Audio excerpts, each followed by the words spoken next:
Good evening, everyone, and welcome to our program this evening. My name is Justice Marguerite Grays. I am the co-president of the Judges and Lawyers Breast Cancer Alert, fondly known as Jalbca. I'm also the administrative judge for the civil term for the 11th Judicial District, also known as Queens Supreme Court. On behalf of Jalbca, welcome to tonight's program, Family Caregivers, Unpaid, Overworked, Underappreciated, How to Succeed Without Becoming Patient Number 2. Before we dive into the program, I just wanted to tell you a little bit about Jalbca.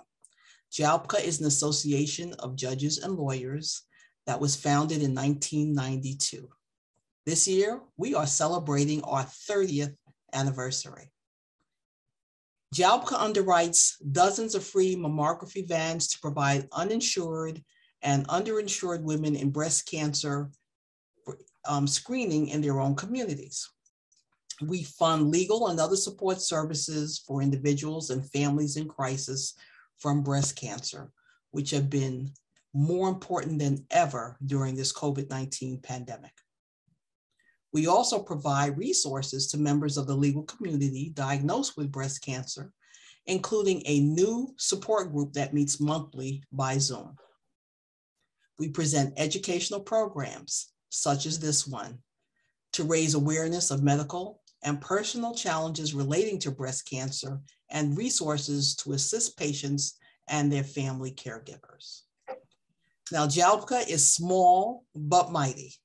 We extend our reach by partnering with our grantees, and we also partner with the Bench, Bar, and other breast cancer groups that help publicize our programs. To learn more about Jalbca, please visit our website at www.jalbca.org, or feel free to contact our terrific Executive Director, Claire Gunterkeist, and her information is also located on our website. Now, for tonight's program, Jalbca board member and distinguished elder law attorney, Peter STRAUSS, has spearheaded and he is moderating the program. Peter will introduce the panelists and their full bios are available on our website. I just want to thank Mr. STRAUSS and tonight's speakers for presenting this important program. And many thanks to the law firm of Pirro, Connor, and Strauss, LLP, with special thanks to the voice you just heard, Ms. Beth Wertman, the firm's Director of Marketing and Business Development, for handling all the registration and assisting us with the Zoom webinar technology that we are all using this evening. Now, one final plug before I turn it over to Peter. We have two upcoming and very exciting programs. One is next week, next Wednesday on February 23rd. It's our second program for caregivers, a performance play. And the play is entitled The Actual Dance by Sam Simon, one of our fabulous panelists this evening. Also, on March 15th, please join us for our 25th annual Ellen P. Hermansen Memorial Symposium. That symposium is entitled, What's All the Buzz About Alcohol and Breast Cancer? So without further ado, thank you again for joining us. I turn it over to you, Peter. Thank you, Judge. It's been a pleasure to work with you in putting this together and for introducing the program and for your work when you're free from the bench to support Jalbca and its causes. So I'd like to just quickly welcome you again and introduce you to the speakers who you will hear from tonight after I just make a few introductory remarks. An old friend of mine, Reverend Greg Johnson, a distinguished career, and he was a very important interfaith minister for family caregiving and is the chief advisor for family caregiving and office of CEO at EMBLEMHEALTH. So he's he's turned one of our major insurance companies into something more than just paying your insurance bills. I'm also so excited to have SHEILA Warnock, who I've known for many years, who is the founder and director of Share the Care, and you'll hear more about that later. And then, as Judge Grays has mentioned, Sam Simon, the author of this wonderful play that has been shown around theaters in the country for many years about his struggle as a caregiver. And Sam will give us his thoughts about his experience. And just as the judge said, next week, we will show you, starting at 6 p.m., a week from tonight, a video of the play, followed by talkback where I will interview Sam and his wife, Susan, who is the patient in the caregiving struggle that he went through successfully, fortunately. And we love Susan, and we'll hear about his journey. So I want to just give you a little bit of background, and at the end, I'll come back and give you a few more comments. But the background here for this really serious issue is the growing New York State, 65 and over aging population. And you'll see from 2019 to a few years from now, 2030, we're almost there, a significant increase in the number of people over 65. And the over 85s, the old, is the fastest growing segment of our population in America. And you can see the dramatic rise here in New York State. So this is part of the background to the subject we want to talk about tonight. This slide just shows you the number of people who are dealing with this problem for caregiving for over the past 5 years. And you'll see all these slides if you want later on your own screens. You can rewatch the video, but it's dramatic and it's growing tremendously. So that is the background. And of course, the impact of COVID-19, I mean, families have really been thrown into crisis. Services are harder to access. Adult daycare programs have been shut down. Home care access is limited because of the shortage of caregivers, paid caregivers. One, they're not being paid enough, and two, they're masked, they're home, they're not working. And the inability of many caregivers to visit family members, their loved ones who are hospitalized, nursing homes, assisted living facilities. You all know or have experienced the inability to see people perhaps for a year. And doing long distance caregiving. And we don't know how long this is going to go on. For those who work and need a paid caregiver, these numbers are astounding. And the most important, I think, is the lower left.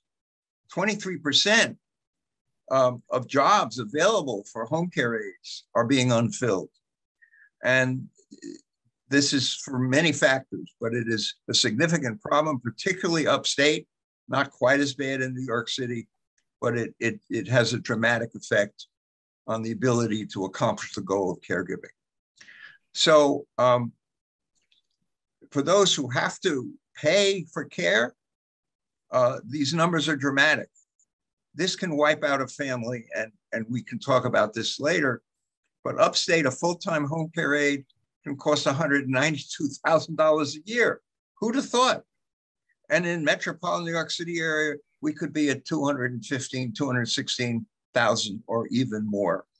We are literally wiping out middle-income American families because we're not doing the job right. And you'll hear more about this later. So I'm going to turn it over now to Reverend Gregory Johnson to talk about his perception of this area and get us into the challenge of tonight. How do we prevent the caregiver from becoming patient number 2? Greg, it's a pleasure. It's all yours. Thank you.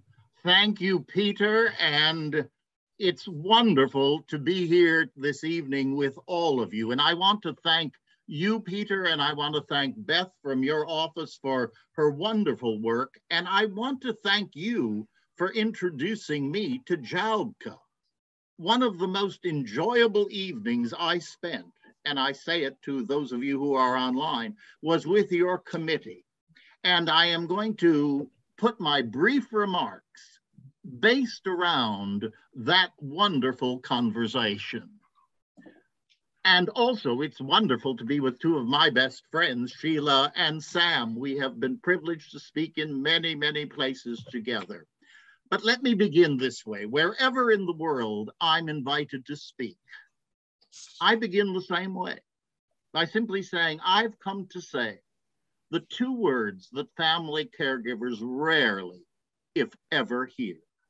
And if you remember nothing else I say tonight, please take to your heart, thank you. Thank you. You are the backbone of the world's healthcare systems.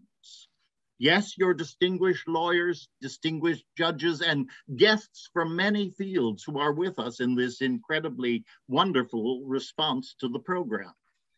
But whatever your professional life is, as a family caregiver, you are doing something that is so needed, and you have become the backbone of the world's healthcare systems.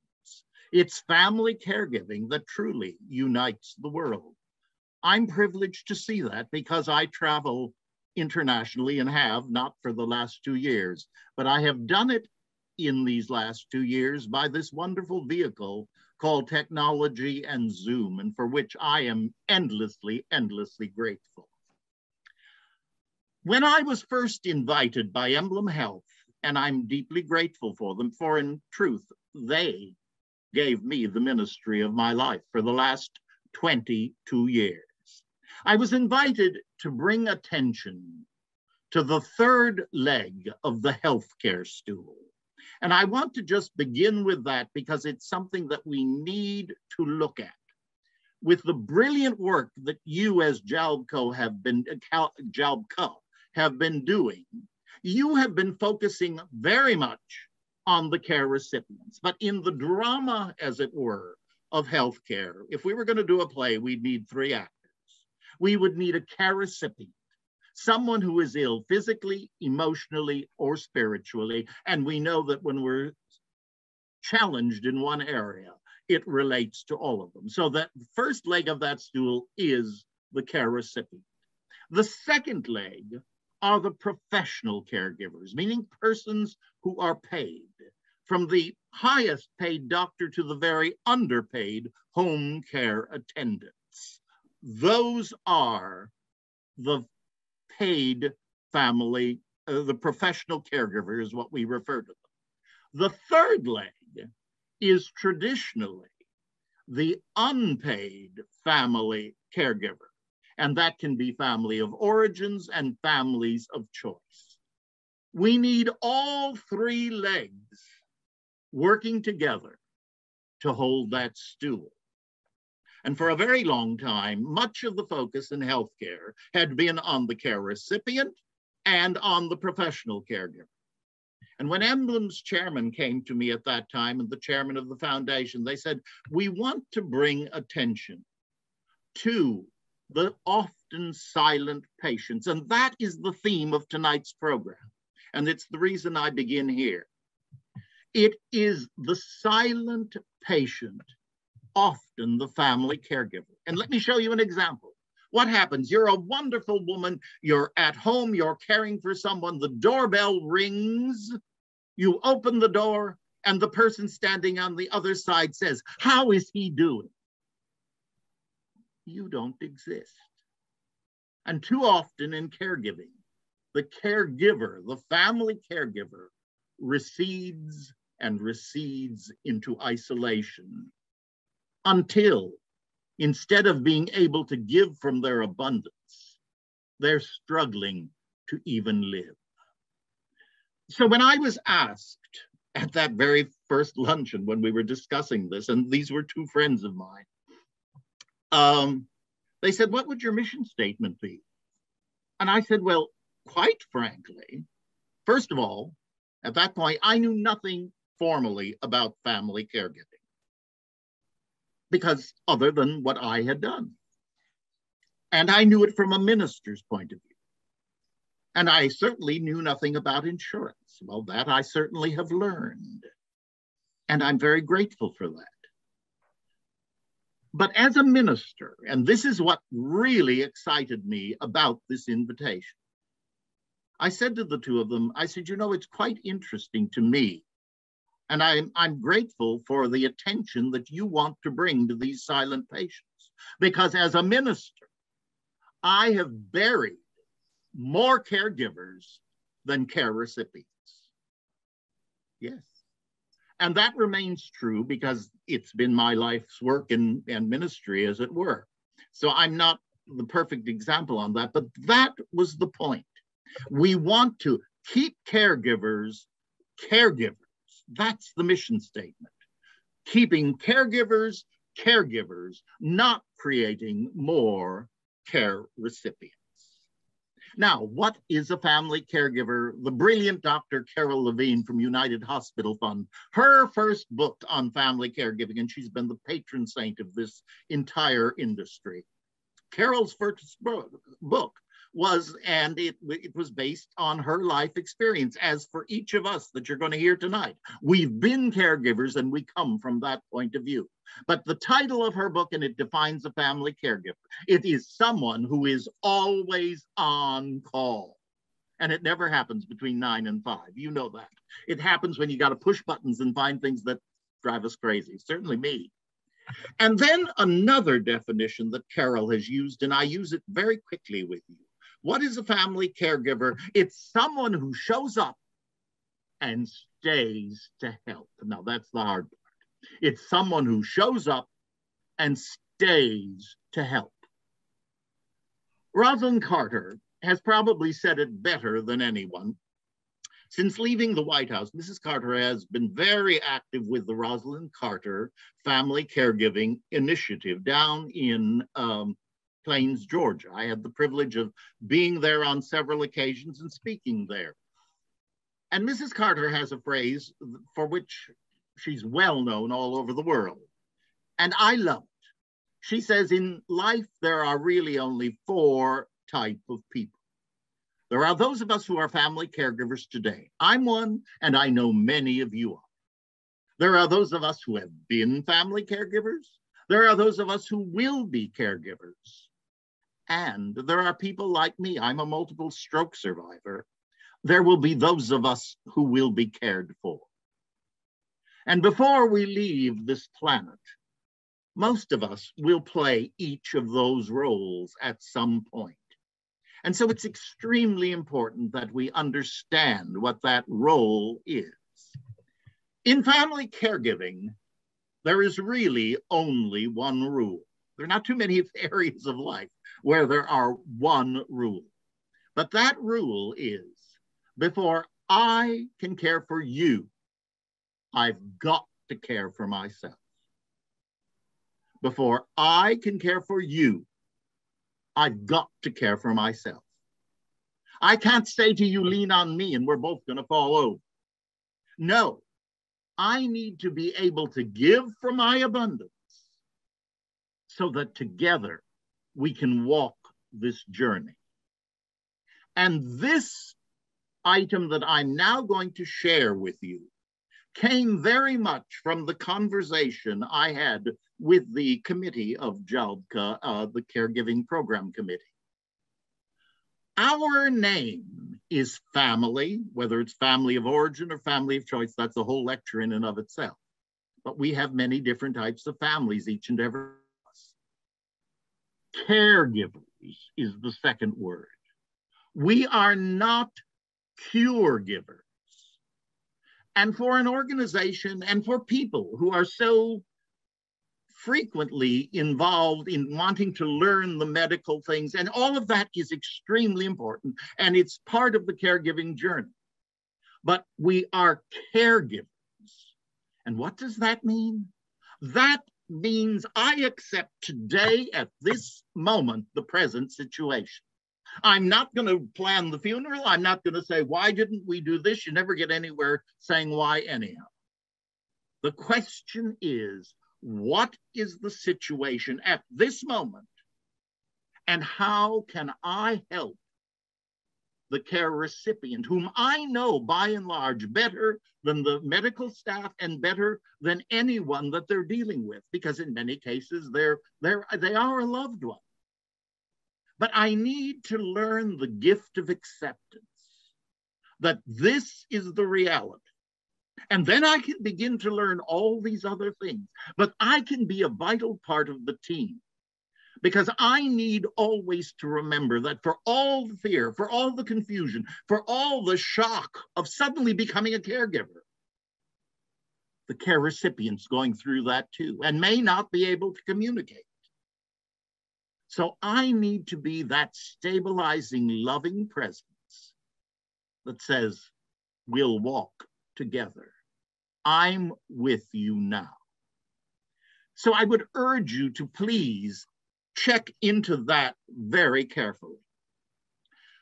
Also, as we spoke, and I have only a few minutes, so I want to say this to you because I was so impressed. As we talked on and on at that wonderful meeting, suddenly people began telling their stories. There's nothing like stories. And this one's experience in caregiving, and this one, and their loved one. And then they began to see the bigger face, the many faces of family caregiving. Someone said to me, you know, my law office, we're a family. Yes, you are. How does family caregiving play into the workplace?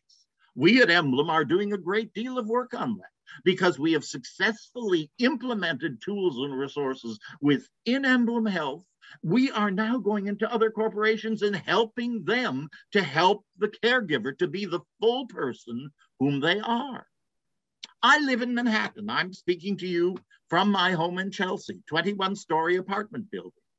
I have a family caregiving committee that I started here probably 18 years ago, because whenever I get an idea, I believe in trying it out. It's not failure. It may not work, but we'll see. Well, this became a Know Your Neighbor committee in very appropriate manner. But we have, in crisis times, been able to get people out of the building when we knew electricity was going to be going out, because we knew who was on what type of equipment, and we were able to help them. We also knew when people were away and airports were blocked down, someone had a pet that no one was taking care of. The committee stepped in. That's family caregiving, because we were a family.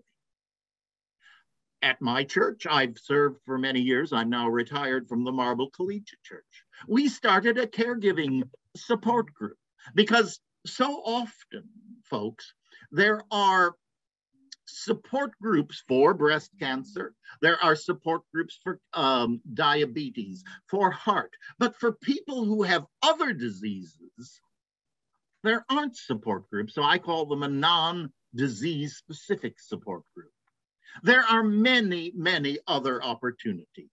Now, I'm going to ask Beth, can you share 2 quick slides with me before I pass the baton?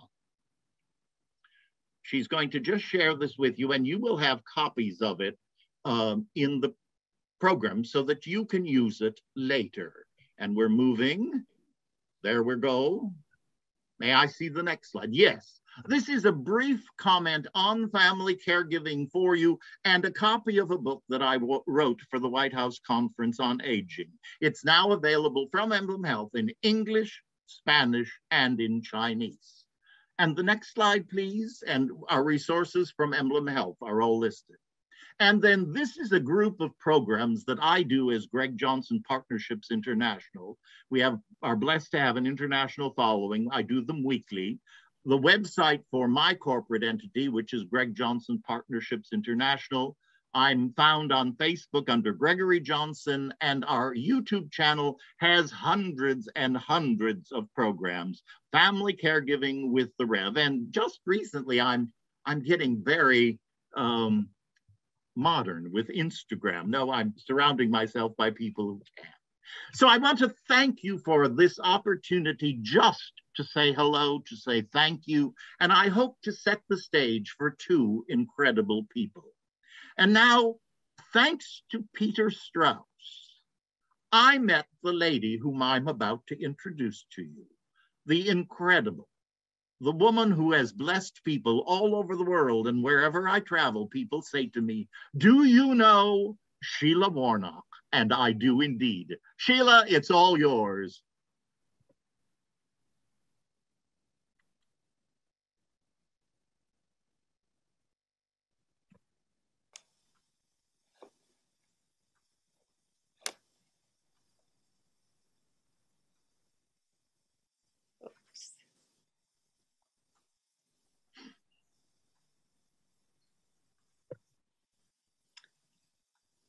Thank you, Greg.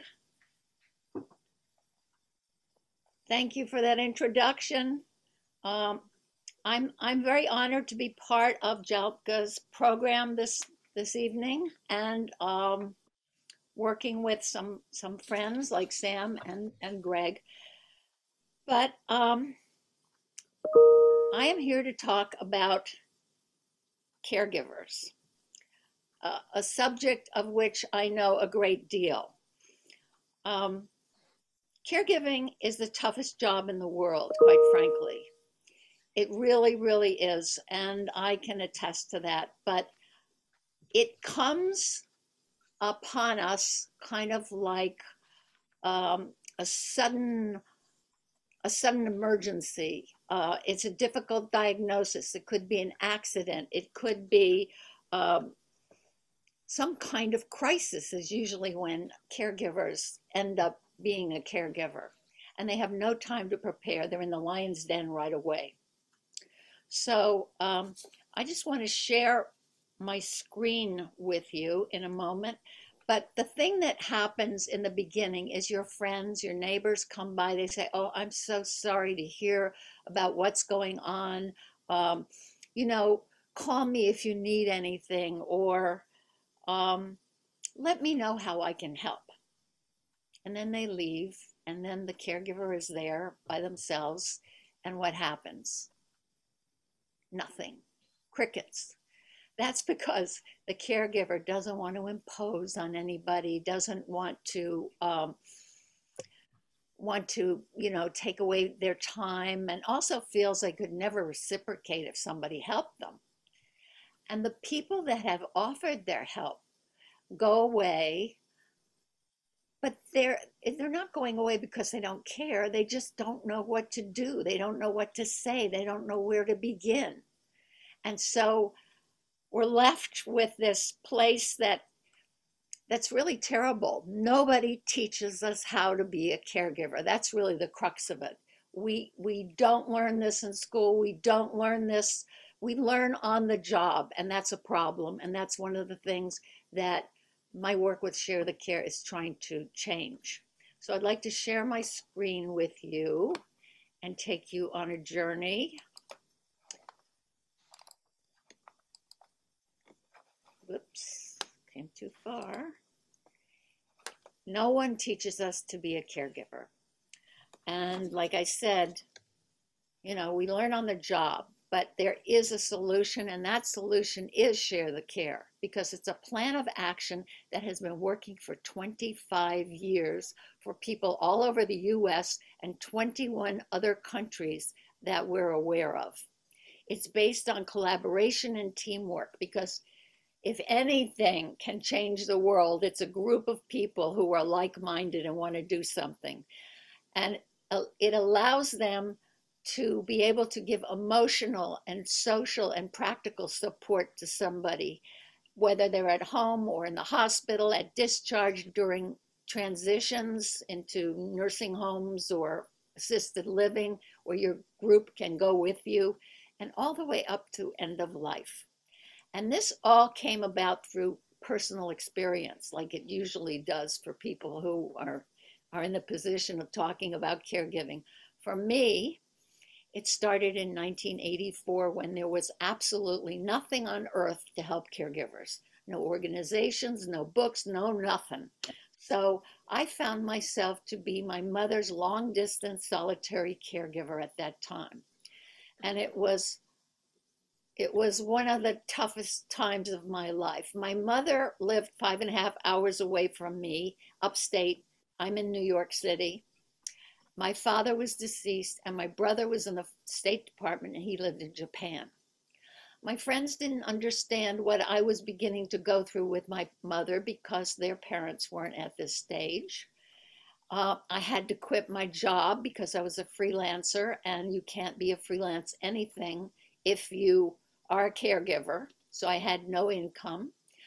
I had to hire nurses' aides 3 days a week, 4 days a week, and I was there the rest of the time with my mother, but I was running back and forth. It was exhausting. And finally, I moved her to a retirement community where she went downhill very rapidly. And then I had to resort to a nursing home. At the same time, this is going on because caregiving doesn't come conveniently. My best friend, Susan Farrow, a divorced working mom with 2 young teens, found a lump behind her ear that turned out to be a rare terminal cancer of the parotid gland. She went in for surgery and radiation, and then she went back to work. All her friends knew about it, but what they didn't know was that over the 4 years, I'm the caregiver for my mom and trying to help Susan emotionally whenever I could when I was in town, that her cancer came back several times and had metastasized to her skeleton. So she had bone cancer. She reached a point, which happened to be just at the time I'm putting my mother in a nursing home, which is a low point in my life. Susan has a crisis. She's going in the hospital to find out if the cancer has reached her spine and she may not be able to walk. Fortunately, she was seeing a therapist, a brilliant therapist, Dr. Suki Miller, who was doing a lot of work with people who were terminally ill. And it was she who said to Susan, call your friends, get them to my office tomorrow night, and we'll figure out how we can help you. So Susan finally broke down and called 15 friends, and 12 of us showed up the next night on less than 24 hours notice. I will never forget that night as long as I live. I walked into the room and I looked at all these faces and I breathed a sigh of relief. Thank God it's not just me anymore. My co-author, Cabby Capicella, arrived terrified because she had never taken care of anyone in her entire life. Excuse me. Not even a pet. So she didn't know if she was going to be up to it. Everybody in the room had a certain kind of emotion going on, but then Dr. Miller asked Susan to please tell your friends what's going on with you. So she explained the situation and how terrified she was, and then she cried, and then we all cried, and then we all rolled up our sleeves and went to work. And by some miracle that night, the 12 of us came up with the key system for Share the Care. And we called it the rotating captain system. There were 12 of us. So if we worked in teams of 2, that meant we had 6 teams. And we always had 2 people because if something came up in the life of one person, there was always another one to keep the ball rolling. And we started in the next day. The job was to go to Susan to find out what she needed so we could call everybody else, get the jobs filled, give her a schedule of who was coming when to do what for how long so she could relax. Then we would rotate the next week in with a new team, fresh team. And the other thing was that Susan never had to ask for help. And we never burned out working this way. We started in the very next morning. And I was a captain with one of Susan's friends from work. And I have to tell you that even though I had never met this woman before, we started off at a level that was incredibly powerful because I felt like I had known her all my life because of the meeting we had the night before. And then we started working, and for the next 3.5 years, we did everything under the sun, moon, and stars for Susan, including taking her to the Bahamas for an alternative cancer treatment, to every kind of appointment, anything she needed, we made sure it happened. But our greatest accomplishment came just a few months before Susan passed away. Her youngest daughter was now graduating from college and was going to get married. So under Susan's supervision, the Funny Family, which is what we became known as, Susan's Funny Family, organized the wedding, soup to nuts, just like Susan would have done should she have been able. And it was wonderful. And she saved up all her energy to be there that day. And I'll never forget the beautiful bride thanking her parents for this wonderful wedding at Tavern on the Green, thanking all her other moms for making it happen. Because we were moms. We were a family. And when we lost Susan, we knew we had done a good thing, but we had no idea how good until a few months later, when Cappy and I, who worked in advertising as a creative team, were working away on something and the phone rang, and it's this woman, Francine, and she says, "You don't know me, but Susan used to talk about her funny family all the time." And she said, "I'm like Susan. I'm divorced. I have non-Hodgkin's lymphoma. I'm about to have a bone marrow transplant. I only have an elderly mother and a young daughter. They're not going to be able to take care of me. Do you think I could have a funny family?" So Cappy and I looked at one another and said, you better believe it. We called our team together to meet with her 20 friends that wanted to help her, but they had no idea how to get started. And it was an enlightening meeting, because as these 20 people came in, and there were men in the second group, we could see them. They looked like we did the first night of our meeting. They were skeptical. They were nervous. They were, "Oh, what's going on here?" But as we talked to them and explained how we worked, how we shared the responsibility, so everybody felt like they, did everything they could and felt that they had shared the workload, we could see them begin to relax. We could see them kind of thinking, "Oh, this is organized. Oh, they have forms. Oh, they have a system. Oh, they have 7 principles. Wow, we could do this." And the room was filled with enormous love for Francine. And before you know it, they were running out the door, ready to start their own meeting to help Francine. That next morning, I called up Cappy and I said, "Cappy, did you see what happened last night? We have to put this down on paper so nobody has to reinvent the wheel." And that was the birth of the Share the Care book, How to Organize a Group to Care for Someone Seriously Ill, published in 1995 when there was nothing like it. In fact, I think Mrs. Carter's book came out only a couple of months before ours. So we were at the forefront of the caregiving world there. And then it started spreading grassroots style all over the place. We kept hearing about more and more groups, and it was really wonderful. And then the next thing I know, if I fast forward to 2002, something very dramatic happened. Cappy's father was diagnosed with a glioblastoma grade 4, and within 2 weeks of that, Cappy was diagnosed with a glioblastoma grade 4. This was shocking beyond the beyond. She opted for brain surgery rather than anything else. And I put together a Share the Care group with 33 people. And we needed 33 people to care for Cappy and run her life, because she was totally helpless. She couldn't speak, write, walk, or move by the end of 10 months, when both she and her father passed away within 12 hours of each other. It was like a lightning bolt out of the sky for me that this was time for me to give up my advertising career and get Share the Care out there in a bigger way. So I started the organization in 2003. And the first thing I did was try to talk to caregivers. And I would have the local community center would be holding an event where I could go and speak to caregivers, but caregivers didn't show up. There was like nobody there.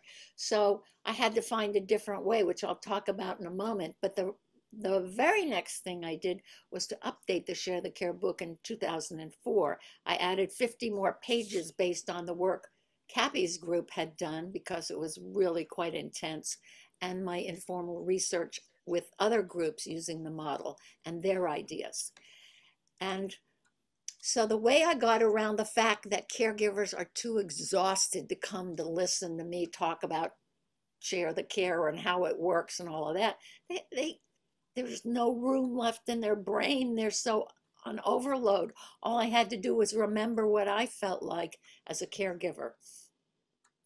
So I developed a curriculum to teach health professionals so they could introduce this model to their patients and families that they see in the field every single day.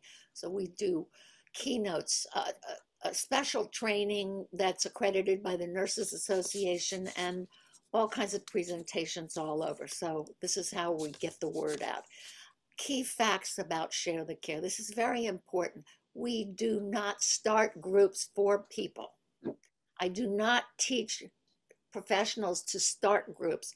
We teach them to introduce the model, so we empower the caregiver and their friends and coworkers, acquaintances, faith community friends who come together to help with a way to do it themselves. So they're not dependent on anything. They're running their own caregiving work.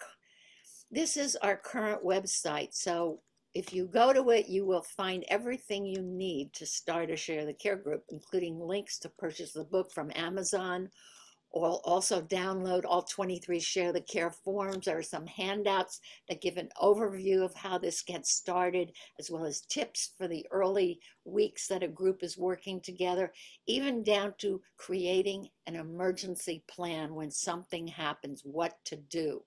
So it starts with two friends. Two friends are the ones who will read the first 9 chapters of this book because it is written to them, so they can work with the family to figure out who to invite and what kind of help do they need. And they will manage and run the first meeting because it is entirely scripted. They don't have to make up anything. It's all laid out for them. And the meeting is based on our first meeting and all subsequent meetings for the last 25 years. So it's working.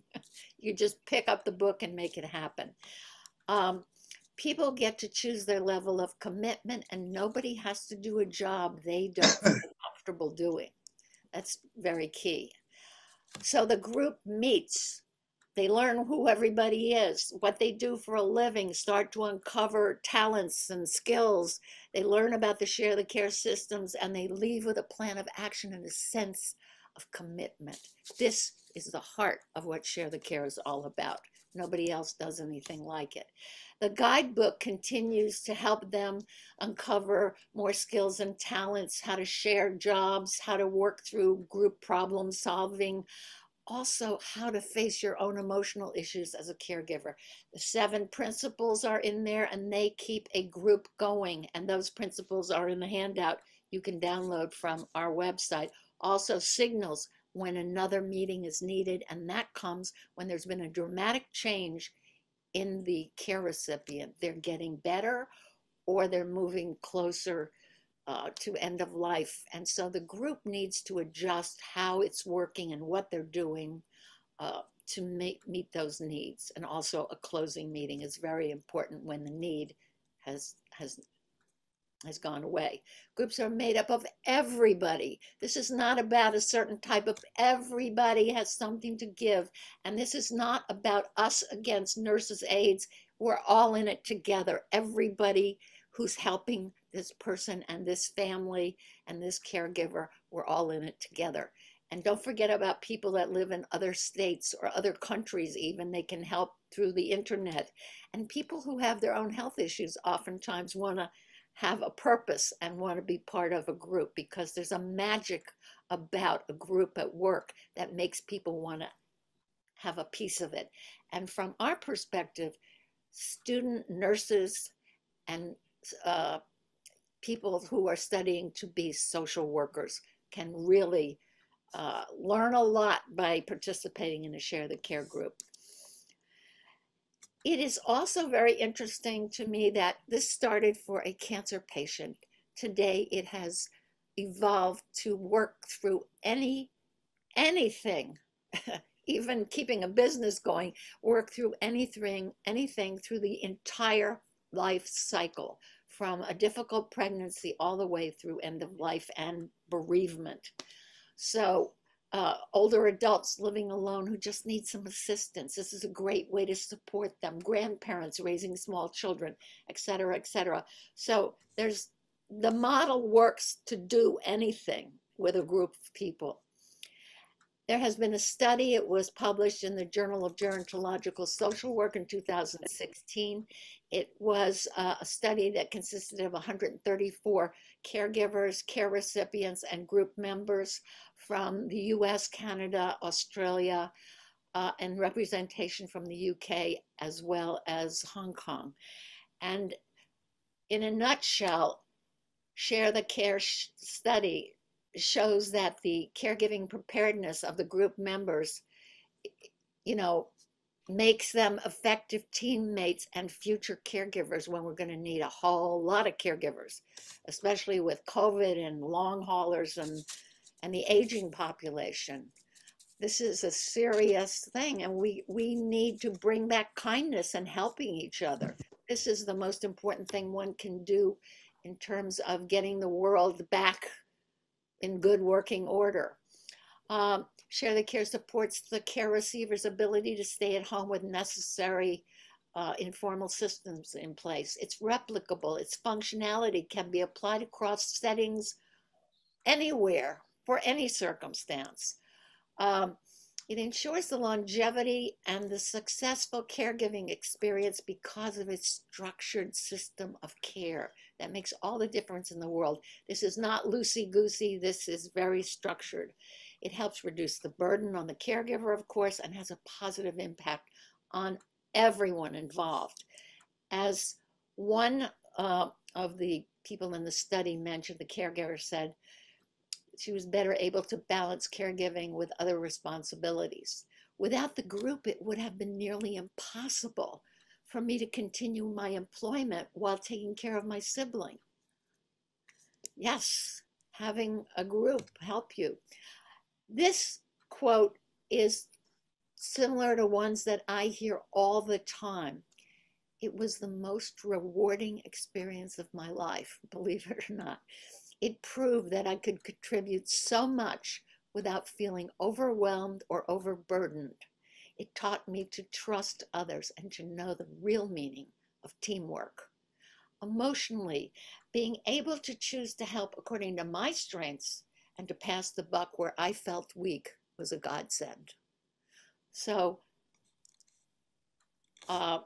Share the Care is ripe for replication. It's low cost, it's adaptable, it's sustainable. You don't have to qualify for anything. You don't have to be a certain age. You don't have to pay for anything except a couple of books.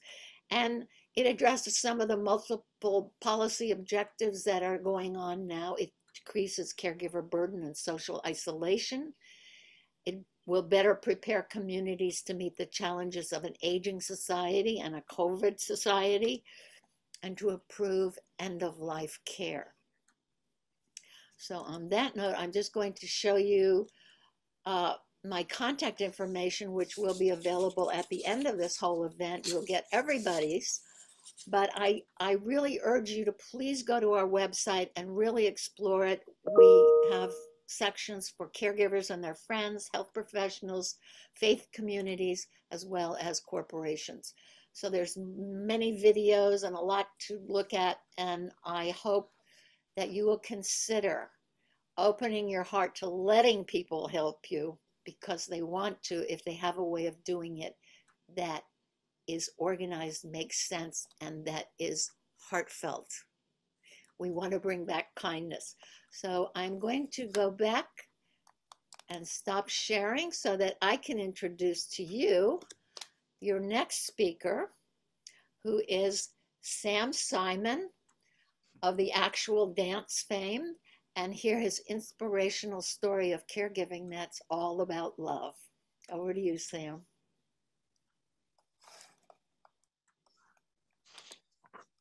Thank you very, very much, Sheila and Greg and Jalbca, for having me. And I want to let everybody know that there is a dance.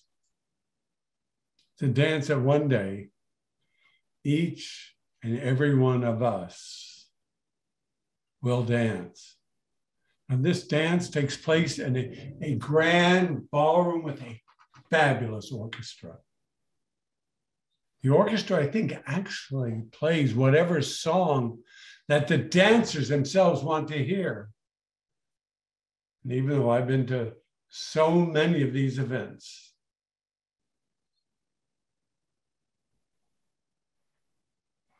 I don't think I can actually recall a single tune ever played by one of the orchestras.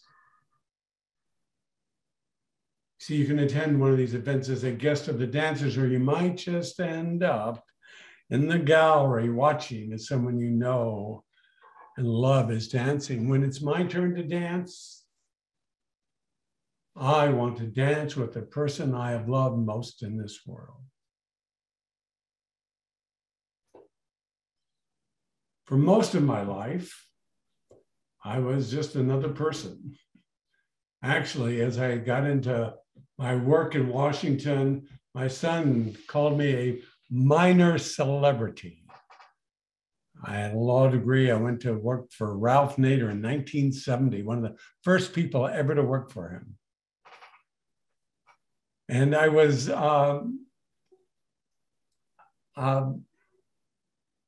the way, I was on working for Nader. I had a public affairs firm. I even was on some of the big television shows, Oprah Winfrey once. So I was busy working. It was the spring of 2000. You know, and as a usual busy guy, I walk in our garage. It's late in the 7 o'clock at night, spring of 2000. And I just keep moving along. And I say to Susan, how was your day? Remembering that she had had her annual physical that day. And she said, everything's fine, Sam. And then started to leave and say, oh, by the way, my internist wants me to see a surgeon to check out something she felt in my right breast. Now, Sam, she didn't think it was anything to worry about. It just felt funny to her. And I have never been the same since that night.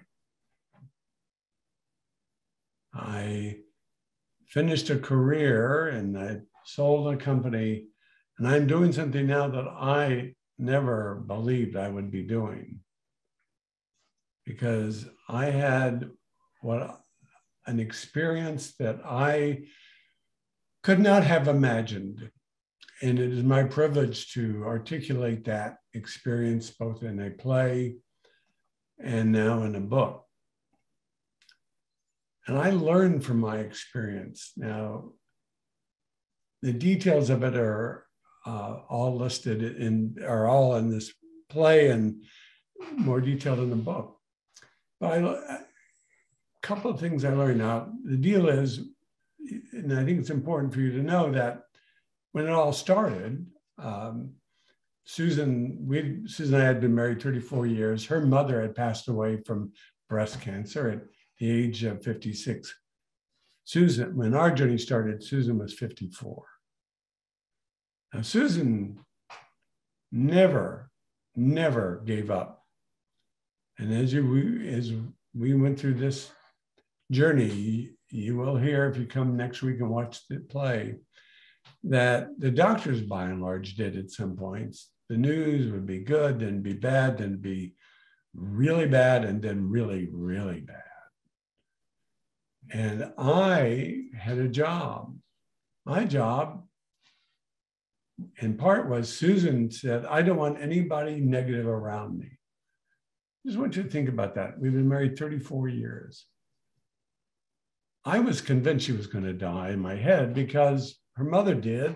My mother died of metastasized breast cancer. I had it. I knew what was going to happen.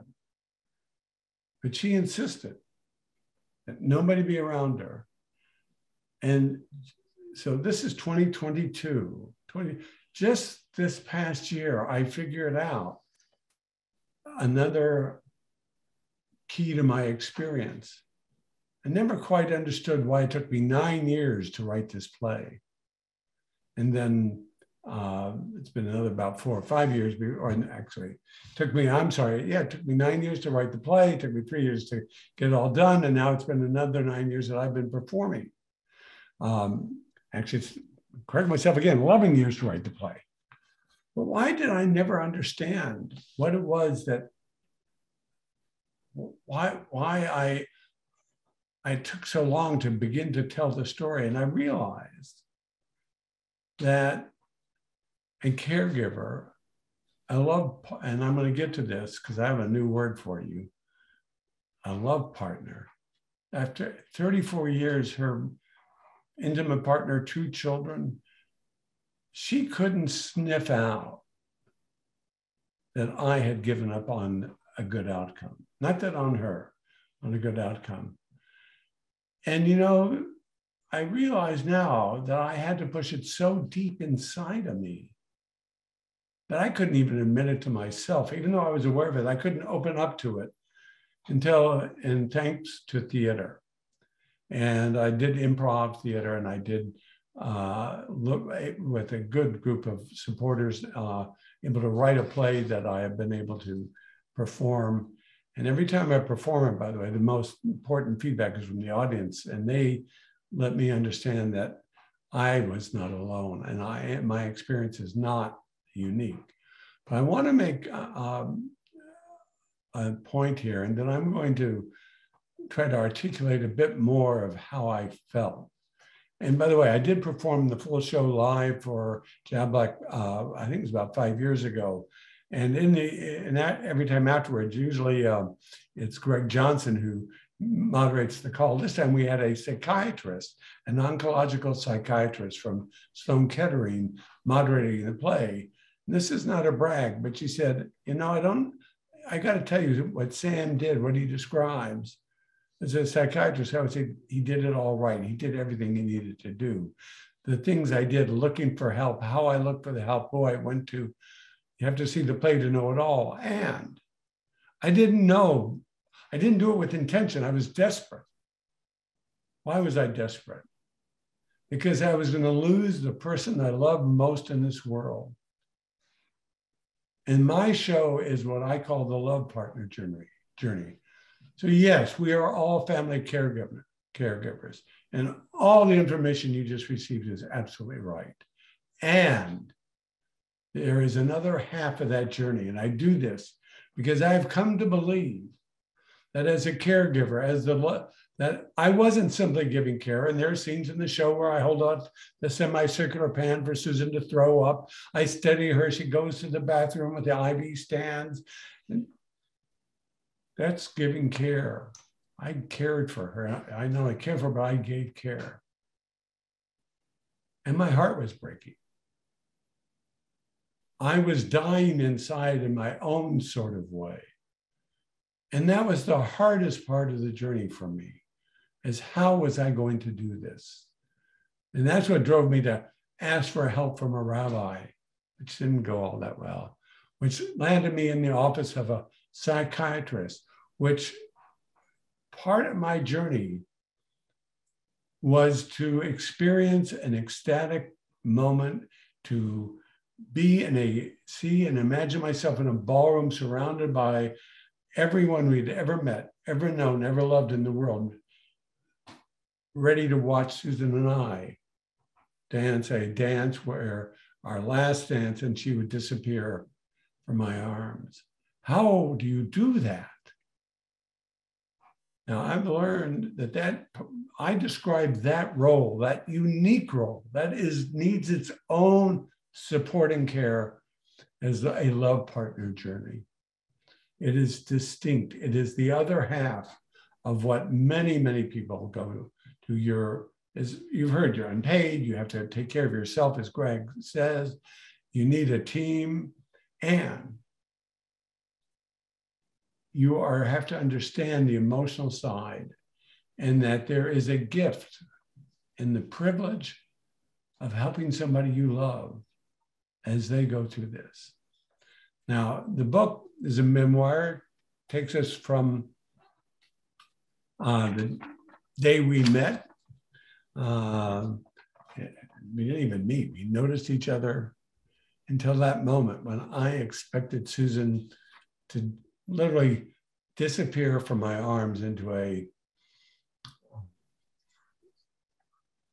unknown, into a bright light, if you will. Now I'm going to take my last few minutes. And this is the preface of my book. And if you hopefully might come back to watch the full show on the 13th, I believe it is, and you get a chance to get the book, you know, it's available on all the platforms. It might help you understand the play a little bit better, but I'm going to read the preface. It's funny, you write something and you don't always know and remember writing it. And this is what I had to say, that to the reader of the book, that as you move through the book, and if you watch the play, I hope you will suspend disbelief. Let go all of your assumptions and discover for yourself places of boundless love in your life. If I could, I would whisper in your ear from time to time as you made your way through those pages or as you watched the play. I would gently assure you, yes, it's true, it exists. The places, the moments, the love are all real. The story in every moment in the play and in the book did happen, every moment. You will learn that all the details of two young people who meet, fall in love, and grow up together as a married couple. Now, this part of the story is familiar, maybe even mundane, though I hope I made it engaging.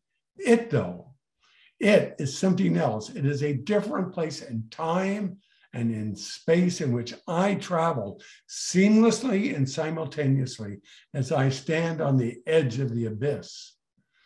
This experience suggests an answer to how I came to terms with the anticipated loss of the love of my life, Susan.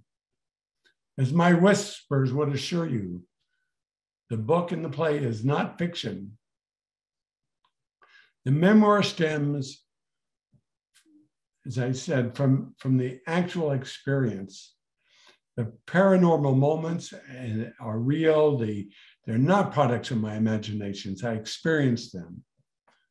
The story itself will have a familiar ring. Many books by men focus on their caregiver role for someone, perhaps a wife, husband, and friend with cancer.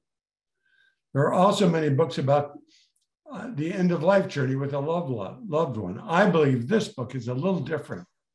It defines a new and different role, the role of love partner.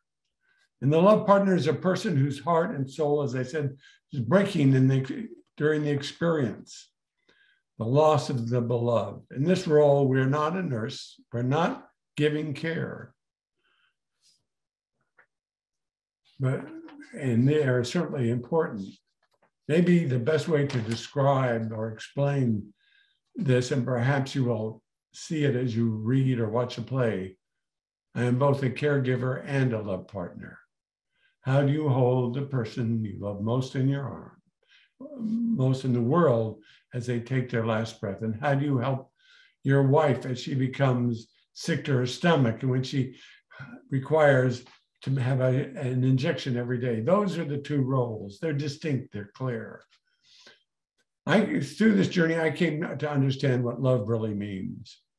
As I use the word, I understand it is to be about a spiritual connection with another human being. It consists of knitting together over time the essence of two individuals into a singular spiritual unit. One might argue, and I do, that this essence is part of a shared soul. And I will end with a poem that I wrote that I think is the anthem of the play. It's called Us. And it goes, us. Life exists in each of us as a form of the divine, a tangible essence of who we are.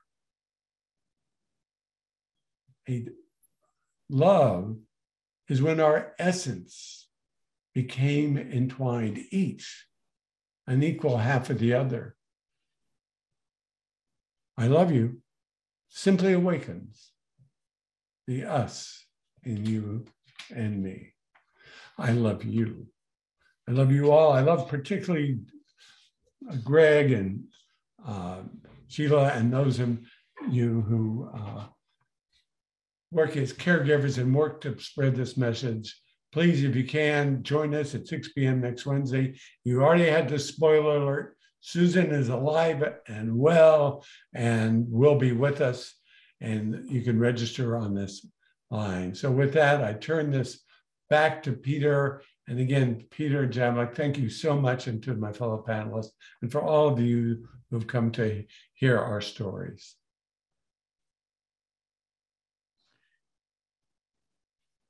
Sam, thank you so much. SHEILA and Greg, I'm very moved by what I've learned tonight, heard tonight. And it almost makes me want to close the evening. But I'm a lawyer. Lawyers never stop talking. And I'm a lawyer who deals with problems of aging and dying. And so I have seen my clients do the good and the bad as caregivers and suffer as caregivers. So I want to spend just a few minutes before we take some questions, or I ask some, to tell you that what I do, I think, is give caregivers and patients a platform to be free and enable themselves to be better caregivers. Caregivers need the tools to be able to do their job. And I almost hesitate to talk about legal things, but I need to explain the platform. All of you who are caregivers need to have those legal tools so you can access whatever financial means you have to pay for perhaps private aids or support yourself, take respite trips, travel, give yourself some space. And those legal documents deal first with financial management and secondly with healthcare decision-making. As far as the healthcare decision-making you see on this screen, we call this all advanced planning or advanced directives. You need to have your loved one's healthcare proxy because there will be times when that person will not be able to make decisions for themselves. Very simply, you're appointing a representative. You become the representative. But that representative, your duty is to act in accordance with the person you're caring for, his or her wishes. It's not always to decide what you think is best. So that's what we call the healthcare proxy. The living will, which we prefer to call in our firm a healthcare declaration, because that's really what it is. It's the patient's expression of wishes about the kind of care and treatment they would want or forego during the process of caregiving leading up to the time of death. It guides the agent, it guides the caregiver. So when hard decisions need to be made, they understand that it's your loved one's wishes about what you're deciding, not playing God, deciding what you think is best. There is a new form that's become popular in America called the MOST, a medical order on life-sustaining treatment. It's usually better than a lawyer's words and documents. It's done with your physician in the hospital setting, and it becomes a medical order, so it has more power, more authority. If you don't have those wishes, those documents, by the way, New York has a law called the Family Healthcare Decision Act. So with the priority of persons, first your spouse, then your children, then your siblings, that person can make decisions based on certain standards written into the law. So it's not a total loss, but it's better to have your own documents that you've thought through carefully with the patient. And then there's the finances. your spouse, your loved one, your partner may have the money, and that's the money that's going to provide for the extra care that you may have to buy that isn't covered by your Medicare, which, by the way, doesn't cover long-term care. So you have a power of attorney. That's a document where you obtain a written authority to manage your loved one's finances. And you should always have a successor. By the way, you should always have a successor healthcare agent as well. So I don't want to go into the details, but that's really important. And just finally, I want to say this about the legal stuff. Suppose your loved one has dementia, maybe has many strokes, maybe has moderate Alzheimer's disease. Is it too late to have that person execute these advance directives? No. Capacity is very task specific. You may not be able to understand some things, but you may understand others. And we do careful analyses of the client's ability to understand. And, you know, you can go on our website or call me and I'll tell you whether you can resolve this issue. But don't assume it's too late. Act now. Get those things done. And if you don't do all this, and you need to access your loved one's assets to take care of him or her, you might wind up in the guardianship court. You don't want to do that. It's public, it's slow, it's invasive. Do that planning when you're healthy, but it's never too late. So those are the things I wanted to leave you with. There's a couple of resources. Just 2 weeks ago, I read this wonderful article by a lawyer in Harrisburg, Pennsylvania. It was published in the Journal of the National Academy of Elder Law Attorneys. I was a founder in the mid-'80s. And it's a Bible for those people who are professionals. Most of you family caregivers are going to be very bored, but it tells you every law in the United States that's good, that's bad about caregiving. And it's a great resource for those of you who are professionals, social workers, physicians, whatever, lawyers. And that's the online reference to it. And then we have a webinar on our website at the law firm, and that's the second video, which goes into a lot of the more specific details than we were able to do tonight. So with that, and a reminder to watch, join, sign up for next week to see Sam's whole play. It's an hour, and then I'm going to moderate I guess they call it a talk back, where Sam and Susan are going to talk about caregiving from his perspective and also from Susan's perspective as the recipient of his love and caring. So with that, Beth, if we have any questions, you can interrupt and read them. But do we, or shall I ask a couple now? We have a little time. No specific questions, but really nice feedback from our attendees. Oh. Okay, well, let me ask the panel a question. A number of years ago, I was chair of a subcommittee of the New York Business Group on Health.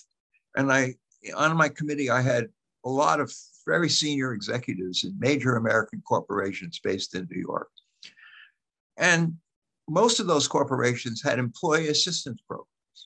They're supposed to be helping people in time of need, physical, emotional, psychological. None of them had anything to say about caregiving. Most of them would give a piece of paper to the employee with a list of organizations they could call or online help. Why was that? Greg, you're in the corporate world. Why didn't they do more, or don't they do more, other than EMBLEMHEALTH? Because too long, the caregiver, as I said in my opening remarks, has been the silent patient. People were focused upon information about a disease specific. That was all very exciting, and people put their focus there, corporations put their money and focus there.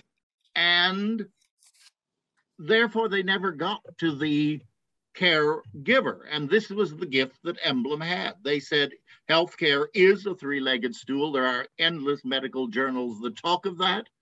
And they simply said, we haven't paid attention to that care recipient. As we have now begun going into other corporations and doing what we've been doing within Emblem Health, because at the very beginning, they said to me, your focus needs to be on the employees, our members, and the world at large. Well, I travel the world now, and after 22 years, we're taking Emblem's story all over the world.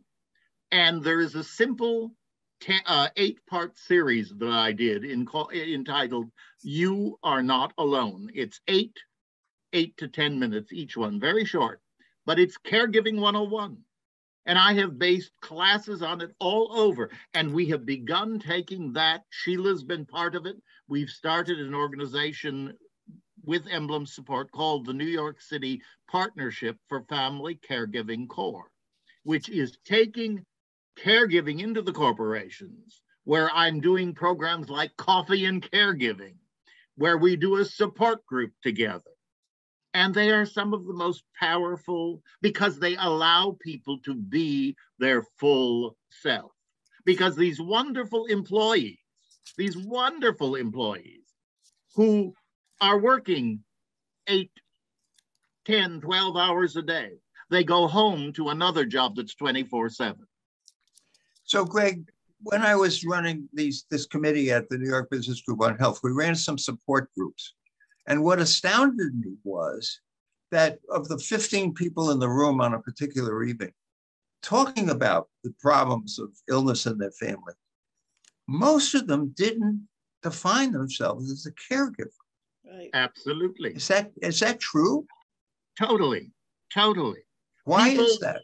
Because, well, one of the reasons is I honestly think people of faith think I'm supposed to do that. And I do agree with that. However, you need to define it. That is why we do, SHEILA does so many programs. Sam has contributed in a very special way. Sam has added because it's a very special type of caregiving. For a long time, and I have to admit, when I was first asked to be do the program for Emblem, and they said caregiving, I thought about my grandparents, all of whom were dead. But it's not just the seniors, it's the seniors caring for the grandchildren. It is people with end-of-life issues in the middle life, with chronic conditions, and it goes on and on and on and on. And we do whole programs just on that. And so it's helping people to see that we aren't just talking, because I've now become the old person that I was thinking of when I was invited to care to create this program. And I'm very grateful for caregivers, but there are many levels. SHEILA, I know you want to get in on. Yeah, and Sam has his hand up too. SHEILA? I just want to say that when I became a caregiver, it never occurred to me to ask for help. I never thought, well, of course, there was nothing for caregivers, but I think you're so overwhelmed being a caregiver that it's just, and in fact, sometimes the hardest people to convince to accept help are the caregiver and the care recipient. That's a biggie for any organization trying to help caregivers. But are the caregivers who are employed afraid of being fired? There was a wonderful, Greg, I just have to tell them about, we went out to do the program with Emblem, the Corps, New York City Partnership for Family Caregiving Corps, that was Greg's brainchild, of which I'm very proud to be part of. But we were speaking at a small company, and what happened that was really astonishing and moving was everybody knew everybody in this little company, but they came in to listen to us do our spiels. And at the end of it, this one woman started talking about how she was her mother's caregiver. And the woman next to her said, "What do you mean? I didn't know that you were caregiving for her. My God, I'll do anything for you. I'll go food shopping. I'll help you." I just had no idea that this was what was going on, and they were sitting next to one another. It was quite startling. If I could jump in, because I think my experience and what is that I mean, that was exactly what you say, Greg, and Sheila, is I didn't see myself as that. You don't think of it. You're a spouse. Now, mine is the spouse, but if you have a parent, you have a child, it could be a sibling, and you're depending on the relationship. But mine, as a spouse particularly, it's what you're supposed to do, right? It's not, of course you're going to do this. And you rearrange your life without thinking that you're doing anything. In fact, you worry you maybe not doing enough, that what you're supposed to do, maybe you're not being enough. But it is, so an awareness of the role and helping people come to terms with the idea that they should be open to that, quote, help or learning is a part of the challenge. I'm sure you're both involved in it, that family, whether, again, it could be a sister, it could be anybody said, no, it's my job. I have to do it. I wouldn't be good or a good husband or wife or a good child if I wouldn't do all this. The fact that it's all right to get help is, I'm sure, a big message. One last thing on the corporate side. I was invited once, and if there are any corporate people on the line, I prefer the HR department at a bank in New York, and I'm not going to remember, had me come in and do the play as an employee benefit to at least be able to hear and see it. And again, it's another way. There's not any one way, but ways for people to see and register about the journey that they may be involved in. Is the failure of not asking for help a result of some societal creation of shame about having a medical problem in the family? Peter, one of the things to answer your question has been corporations will often and for a very long time say, don't bring your private life into the corporation.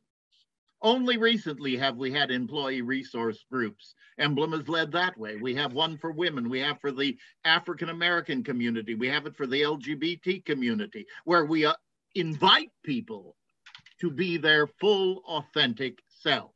But for so long in family caregiving, people would need time, and we've certainly learned with COVID. They were afraid. They were afraid. And people would not say that they were caregiving because they were afraid that they weren't that perfect corporate person. I mean, my favorite, one of the things I do is counsel. I have done thousands and thousands of counseling during the last 2 years on death, dying, and grief. It has been just overwhelming with people with Emblem and elsewhere. But these were topics that people had never talked about before. They weren't given permission. Permission is something that's terribly important in this country. And thanks to Mrs. Carter, she started getting that word out there. Betty Ford started to do it with alcoholism. But it takes people who are willing to stand up and say, this is my story. And that's why it is so marvelous what Sam is doing, what Sheila has been doing. I am honored, and there are some other wonderful people watching this broadcast, because I've been reading some of the chats, who have had incredible stories in their life. And they said, in my life, I couldn't find this resource. So they started it. They did something.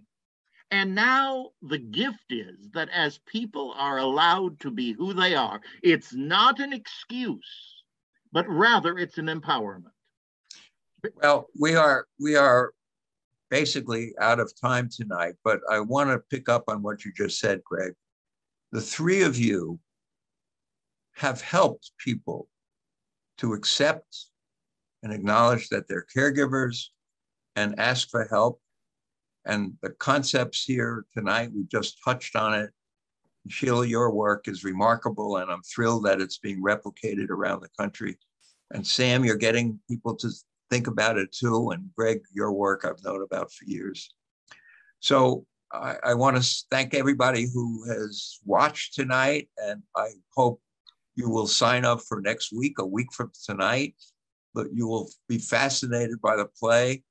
And then we're going to have a little talk back, and maybe Sam will tell us a little more of the depths of his soul. So thank you all, and thank Jalbca for doing this, and Beth, of course, my able marketing assistant at the firm.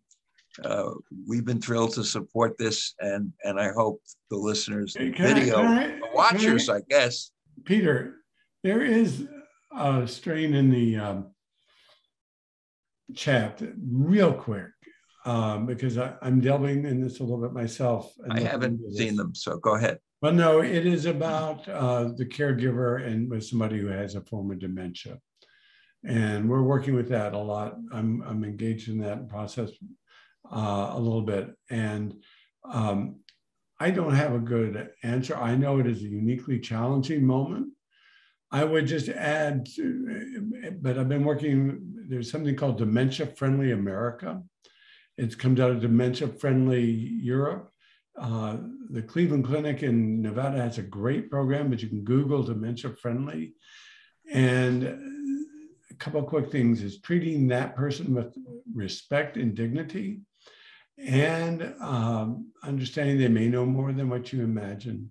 And as the lessons you heard today, both SHEILA and Greg, get yourself some help as well, but assume it is a very challenging caregiving experience. And Peter, thank you so much for making this possible for all three of us. We love being together, and we were honored to be with you. You're a great team. We should take this show on the road. SHEILA? Yes, I just wanted to say that I think the most important thing when your loved one or friend or whomever has dementia, that you do get training from, the Alzheimer's Association or in kind or someplace, because that's critical. But in terms of share the care, you can still have share the care, only we have a way of working it so it's a very small group surrounded by a bigger group that never comes into the house, so that because you're working with a specific condition, we've worked out ways for share the care to address those needs. Well, all right, it is time. And if anybody wants to send in questions to any of the speakers, they will respond. And to me, if you have any questions about the comments I made, we'd be happy to respond by email or text. And I look forward to seeing you all next Wednesday night at 6 p.m. Good night, everyone. Thank you, everybody. Good night. Thank you, Peter.